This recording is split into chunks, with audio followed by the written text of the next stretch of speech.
തദ്ദേശ സ്വയംഭരണ തിരഞ്ഞെടുപ്പിന്റെ സുഗമമായ നടത്തിപ്പിനും നിരീക്ഷണത്തിനും മേൽനോട്ടം വഹിച്ചത് കളക്ടറേറ്റിലെ ജില്ലാതല കൺട്രോൾ റൂം. ജില്ലാ കളക്ടർ അലക്സ് വർഗീസ്, പൊതുനിരീക്ഷക K Hima, election deputy collector S Biju എന്നിവരുടെ നേതൃത്വത്തിലാണ് കൺട്രോൾ റൂം പ്രവർത്തിച്ചത്. തദ്ദേശ സ്വയംഭരണ സ്ഥാപന തെരഞ്ഞെടുപ്പിന്റെ സുഗമമായ നടത്തിപ്പിനും നിരീക്ഷണത്തിനും മേൽനോട്ടം വഹിച്ചും മാധ്യമങ്ങൾക്ക് തത്സമയ വിവരങ്ങൾ പങ്കുവച്ചും കളക്ടറേറ്റിലെ ജില്ലാതല കൺട്രോൾ റൂം മാതൃകാപരമായ പ്രവർത്തനമാണ് കാഴ്ചവെച്ചത്. ജില്ലാ തെരഞ്ഞെടുപ്പ് ഉദ്യോഗസ്ഥൻ കൂടിയായ ജില്ലാ കളക്ടർ അലക്സ് വർഗീസ്, പൊതുനിരീക്ഷക K Hima, election deputy collector S Biju എന്നിവരുടെ മേൽനോട്ടത്തിലായിരുന്നു കൺട്രോൾ റൂം പ്രവർത്തിച്ചത്. സംസ്ഥാന തെരഞ്ഞെടുപ്പ് കമ്മീഷന്റെ നിർദ്ദേശപ്രകാരം ജില്ലയിലെ 60 ബൂത്തുകളിലാണ് വെബ് കാസ്റ്റിംഗ് ഏർപ്പെടുത്തിയിരുന്നത്. ഇതിന്റെ തത്സമയ നിരീക്ഷണത്തിന് പ്രത്യേക വിഭാഗം ഇവിടെ പ്രവർത്തിച്ചു.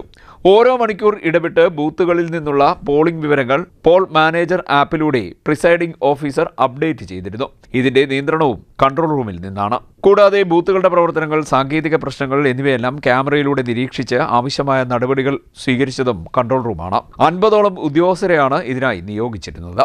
കൂടാതെ മാധ്യമങ്ങൾക്ക് തത്സമയ വിവരങ്ങൾ നൽകാൻ PRDയുടെ ടീമും സജീവമായിരുന്നു. പോൾ മാനേജർ ആപ്പിന്റെ നോഡൽ ഓഫീസർ ജില്ലാ ഇൻഫോർമാറ്റിക്സ് ഓഫീസർ KK മോഹനും വെബ്കാസ്റ്റിംഗ് ലൈവിന്റെ nodal officer Kerala state IT mission ജില്ലാ പ്രൊജക്ട് മാനേജർ വിഷ്ണു K മോഹനുമാണ്. റവന്യൂ, അക്ഷയ പദ്ധതി, Keltron, police, PRD, NIC, BSNL എന്നീ വകുപ്പുകളിലെ വിവിധ ഉദ്യോഗസ്ഥരെയാണ് ഇവിടെ നിയോഗിച്ചിരുന്നത്. CDNet news, Kayamkulam.